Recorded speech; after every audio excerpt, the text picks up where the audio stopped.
Hello students, welcome to our YouTube channel. My name is Parvinder Kaur. I teach economics in Matamonda Yoswell School. हमने start किया था chapter government budget and economy. What is government budget? That account of government which is related to revenue and expenditure of a particular financial year is known as budget. In India, financial budget जो है वो ready होता है from 1 April to 31 मार्च. और जो budget है वो एक टूल है गवर्नमेंट का जो कि हेल्प करता है उसके फिस्कल पॉलिसी के ऑब्जेक्टिव्स को अचीव करने में. सो इंडिया में सेंट्रल और स्टेट गवर्नमेंट है वो प्रिपेयर करती हैं अपने डिफरेंट बजट्स. सेंट्रल गवर्नमेंट का जो बजट है वो पार्लियामेंट में प्रेजेंट होता है before the ending of the month February. और सेंट्रल गवर्नमेंट प्रिपेयर करती है अपना budget under the article 112 of the constitution. और ऐसे स्टेट गवर्नमेंट है वो अपना जो बजट है वो प्रेजेंट करती है under the article 202 of the constitution. और जो सेंट्रल स्टेट गवर्नमेंट का बजट है that is passed by the legislative assembly of the concern state. So the next topic is objectives of the budget. Objectives means what are the objectives and for what purposes the budget should be prepared. First is reallocation of resources, redistribution of income and wealth, economic growth with economic stability, management of public enterprises, fiscal discipline, funds for government programs and public utility services, generation of employment opportunities, balanced regional growth. One by one हम सभी points को discuss करेंगे. So the first point is reallocation of resources. Reallocate करना means redistribute करना है हमने resources को. Resources हमारे पास स्कार्स होते हैं मीन्स लिमिटेड होते हैं और ह्यूमन की बॉन्ड्स हैं वो अनलिमिटेड होती हैं. तो कैसे हमने रीडिस्ट्रीब्यूट करना है पूरी इकॉनमी में अपने रिसोर्सेज को ताकि सभी पर्सन जो हैं इकॉनमी में प्रेजेंट उनकी सारी बॉन्ड्स को हम सेटिस्फाई कर पाएँ. सो point is reallocation of resources. Budget of government is a means of reallocation of resources. जो बजट है गवर्नमेंट का वो एक ज़रिया है जिससे हम रीअलोकेट कर सकते हैं रिसोर्सेज को. With the help of budget government में resort to reallocation of limited resources with the uses on the basis of economic social and political policy. Government है वो इस तरीके से रीडिस्ट्रीब्यूट करती है लिमिटेड रिसोर्सेज को ताकि हम अपने इकोनॉमिक आर्थिक सामाजिक और राजनीतिक पॉलिसी को अचीव के ऑब्जेक्टिव्स को अचीव कर पाएँ. If government wants to reduce the use of resources, अगर गवर्नमेंट चाहती है कि रिसोर्सेज का यूज़ कम किया जाए तो वो क्या करेगी, जो सब्सिडी देती है या इकोनॉमिक हेल्प देती है अलग अलग सेक्टर्स को तो वो हेल्प नहीं देगी लेकिन ज़्यादा टैक्सेस लगा देगी. जैसे कि सिगरेट्स हैं या अल्कोहल ड्रिंक्स हैं उन पर टैक्सेस ज़्यादा लगते हैं ताकि लोग इनकी कंजप्शन कम करें. On the other hand if the government wants to increase the use of resources, अगर गवर्नमेंट चाहती है कि वो जो यूज़ कर रहे हैं लोग रिसोर्सेज को वो ज़्यादा करें तो गवर्नमेंट उनको इकोनॉमिक आर्थिक हेल्प ज़्यादा करेगी. मींस रेट उसका कम होएगा चीज़ प्रोडक्ट का, सब्सिडी ज़्यादा देगी उस सेक्टर को, कोई भी टैक्स नहीं लगाएगी या बहुत ही थोड़े टैक्स लगाएगी. तो इसी तरीके से गवर्नमेंट हेल्प करती है अलग अलग सेक्टर्स की ताकि वो सोशल और पॉलिटिकल ऑब्जेक्टिव्स को अचीव कर पाएँ. Hence government budget helps in reallocation of resources. जैसे हमारे पास 3 सेक्टर्स हैं, primary, secondary and the tertiary sector. Example है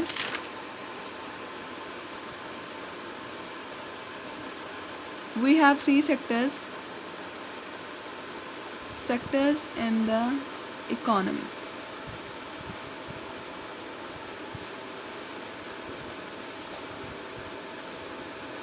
प्राइमरी,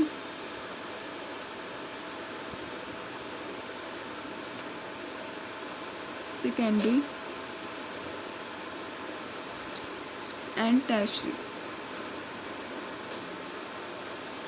प्राइमरी सेक्टर जो है उसमें आता है कि हमने प्रोडक्शन करनी है बाय यूजिंग नेचुरल रिसोर्सेज जिसमें कि हमारे फिशिंग या एग्रीकल्चर ये आते हैं मेनली. सेकेंडरी जो है प्रोडक्शन करनी है with the help of raw material जो कि हमें प्राइमरी सेक्टर से मिलता है. मेनली इंडस्ट्री सेक्टर आता है सेकेंडरी सेक्टर में. Tertiary sector include service sector so government जो है वो बजट बनाती है इन तीनों सेक्टर के लिए। अगर गवर्नमेंट चाहती है कि प्राइमरी सेक्टर को प्रमोट किया जाए, एग्रीकल्चर को प्रमोट किया जाए, तो एग्रीकल्चर पे गवर्नमेंट इकोनॉमिक हेल्प ज़्यादा करेगी, टैक्सेस कम लगाएगी, सब्सिडी ज़्यादा देगी, तो इससे प्राइमरी सेक्टर प्रमोट होएगा। लेकिन अगर गवर्नमेंट चाहते हैं कि सेकेंडरी सेक्टर, इंडस्ट्रियल सेक्टर ज़्यादा प्रमोट हो, तो फैक्ट्रीज़ जो हैं उनको लोन ज़्यादा दिया जाएगा, उन पे टैक्सेस कम लगाए जाएंगे, सब्सिडी ज़्यादा दी जाएगी। उनको बोला जाएगा कि हमने अपने पूरे इंडिया को जैसे डेवलप करना है, रूरल एरिया को भी डेवलप करना है, तो वहाँ पे बोला जाएगा कि आपको सब्सिडी मिलेगी या आपको एग्जम्पशन मिलेगी, छूट मिलेगी कि आप अगर अपनी जो फैक्ट्रीज़ हैं वो लेस डेवलप्ड एरियाज़ में लगाओ या अंडर डेवलप्ड एरियाज़ में लाओ, हिमाचल प्रदेश हिली एरियाज़ में लगाओ, ताकि सभी एरियाज़ डेवलप कर पाएँ और सभी रीजन जो हैं उनकी डेवलपमेंट हो पाए। ऐसे ही टेरिशरी सेक्टर, सर्विस सेक्टर को अगर गवर्नमेंट ने कम करना है कि सर्विस सेक्टर की ग्रोथ कम हो, तो इस पे टैक्सेस ज़्यादा लगाएगी, सब्सिडी कोई नहीं देगी, जो एग्जम्पशन छूट दी हुई है उसको भी वो वापस ले लेगी। तो this is called reallocation of resources. Second point is redistribution of income and wealth. Redistribute करना है अब हमने इनकम और वेल्थ को। जैसे हमने पढ़ा है, the government of the budget is a medium of redistribution of income and wealth.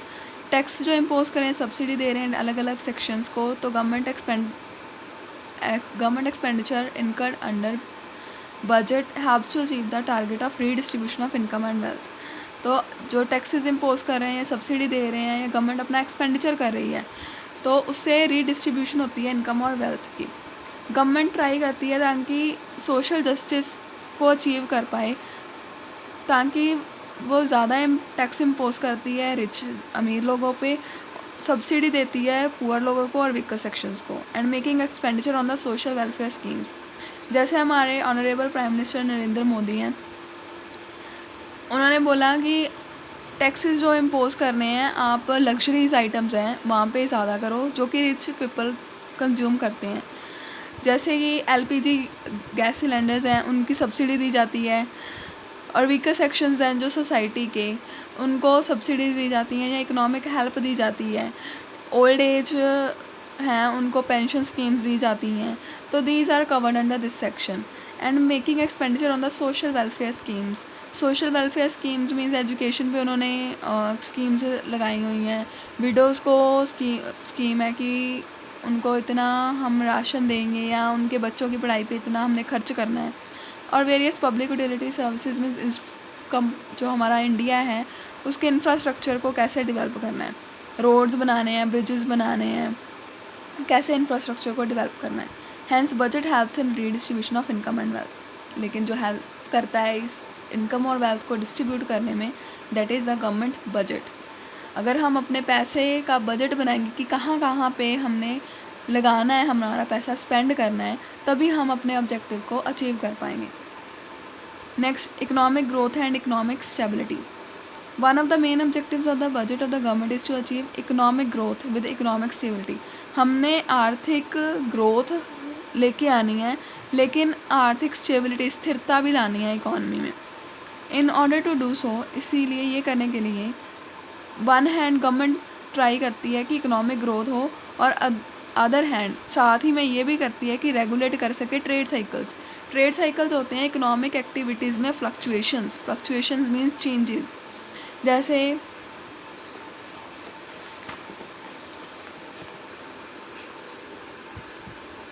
Trade cycles हैं, बिजनेस में ये टाइम पीरियड हमेशा चलता रहता है जिसको हम ट्रेड साइकिल्स बोलते हैं। तो हर एक प्रोडक्ट है उसको इन स्टेजेस से जाना पड़ता है।